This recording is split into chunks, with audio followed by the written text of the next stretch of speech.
Homeowners Insurance. Simple human sense. We've been holding on to some really mild temperatures across mid-Michigan this Monday morning. Still at 49 degrees here in Lansing, 48 the current temperature in Charlotte and Jackson, and we're at 50 degrees in St. John's and Owasso. Not only are we warm, but also incredibly dry across the area right now after the round of sprinkles that we saw overnight last night. We'll hold on to dry and mostly cloudy conditions as we go throughout the rest of the day today. Chances for precipitation will increase tomorrow as temperatures begin to take a tumble. So that does mean that we are talking about the potential for a mixture of rain and wet snow across the area. Good news is we have warmer temperatures and also several peaks of sunshine to talk about as well. 6 News This Morning continues. WLNS is here for you, celebrating 75 years of bringing you the news with 6 News This Morning. Well, good morning, Mid-Michigan. It's Monday, April 14th. I'm Jorma Duran. And I'm Megan Vaselli. Thank you so much for joining us. 6 News is here for you now with this morning's top stories. Economists say they expect the roller coaster on Wall Street to rev up again today due to weekend confusion about President Donald Trump's trade policies. U.S. Customs released a bulletin Friday saying Chinese electronics would be excluded from reciprocal tariffs. However, President Trump posted online yesterday, quote, "There was no tariff exception announced on Friday." The president said electronics are just moving to a different tariff bucket. Trump is also planning to meet with El Salvador's president at the White House today amid an ongoing battle within the federal courts over a mistakenly deported Maryland man. The U.S. Supreme Court has ordered the administration to facilitate his return, but the administration will not say whether it has any plans to do that. James Crumbley, the father of the convicted Oxford High School shooter, now is asking for a new trial. An Oakland County judge heard arguments for more than 2 hours Friday. Crumbley was convicted of 4 counts of involuntary manslaughter connected to the November 2021 shooting his son carried out at Oxford High School, killing 4 students. James filed a motion in February claiming he didn't receive a fair trial. His attorneys hope the judge will order a new one, claiming prosecutors made agreements with 2 former school employees. Ultimately, the judge called for more time to deliberate, saying she'll decide in a month. An attorney representing a University of Michigan student charged in connection with pro-Palestinian protests on campus in 2024 is now requesting that Attorney General Dana Nessel be disqualified from prosecuting the case. Court records show attorney Amir Maklid filed the motion to recuse Nessel. He's representing Samantha Lewis, who is charged with 1 count each of assaulting, resisting, and obstructing a police officer and trespassing. Nessel filed charges against 11 people in connection to the protests, where an encampment was set up by students last April, demanding that the university divest from companies that were financially supporting Israel. The Attorney General's office says it will be addressing this new motion in court. An investigation continues in Lansing this morning after a motorcycle crash sent a man to the hospital and caused his bike to catch on fire. It happened yesterday before noon on US 127 near Barnes Road. Deputies say a 54-year-old man from Grand Rapids was driving north and lost control. Officials say he flew off his bike, which then caught on fire.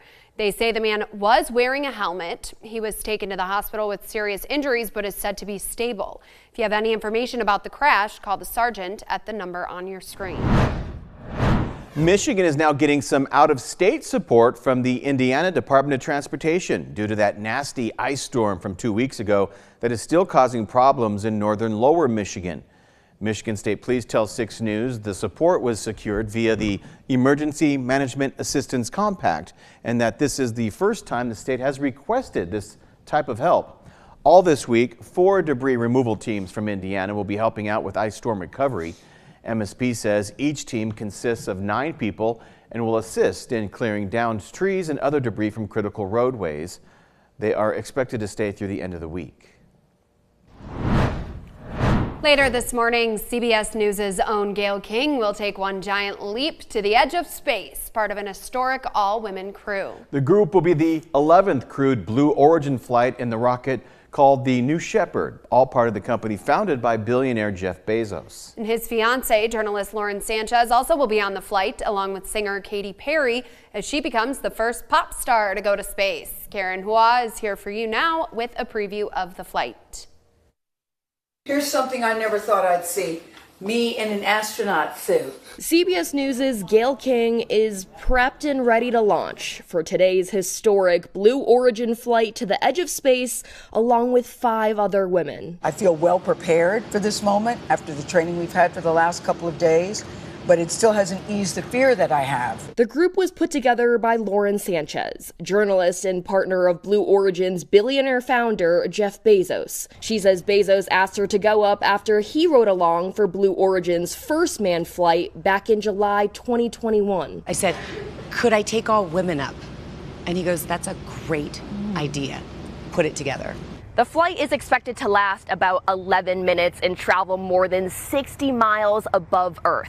During the flight, the group will experience about 4 minutes of weightlessness before the capsule parachutes back down to Earth. Pop star Katy Perry has been mum on whether she'll hit a few notes in zero gravity. I can still be the first pop star in space and not have to perform. For other crew members, like activist and sexual assault survivor Amanda Wynn, the trip is about doing the impossible. But I also want other women, other survivors, or anyone who's ever had a dream deferred to know that your dreams matter. And they can come true. Karen Hua, CBS News, Van Horn, Texas. From Storm Tracker 6, this is Weather on the Sixes, sponsored by Auto Owners Insurance. Simple human sense. We are beginning to see some clearing across mid-Michigan this morning, but overall, as we go throughout the rest of our Monday, we'll still be holding on to mostly cloudy to partly sunny conditions across the area. Temperature-wise, it's going to be a really nice day. 48 degrees already in Jackson and Hillsdale, 49 the current temperature here in the city of Lansing, and we are sitting in a very mild and comfortable air mass across basically the entire Midwest. That's going to remain the case as we go throughout the rest of the day. High temperatures topping out near 64 degrees. Yes, it is going to be incredibly warm, but it also is going to be very breezy as well. Winds starting around noon will begin to gust between 25 and 35 miles per hour. That'll stay pretty consistent as we go throughout the rest of the day and even overnight tonight as our temperatures begin to fall down into the mid-30s. So with those cooler temperatures that we have in the forecast overnight and the breezy conditions, that does mean by early tomorrow morning we are going to be talking about wind chill temperatures in the low 30s to upper 20s. So it's another situation where even though we have some really nice and mild temperatures in place today, you're still going to want to keep that winter coat handy for tomorrow. So there's a catch. Yeah, big time. Yeah, but I mean, it's just one day, one little hiccup in the 6-day forecast. It is a hiccup. It is. We'll take it. Big, large Tuesday hiccup. Yes, yeah, indeed. All right, Kendall, thank you. Coming up, excuse me, in our What's on the Web segment, why some former Detroit Lions stepped off the gridiron and onto the basketball court this weekend.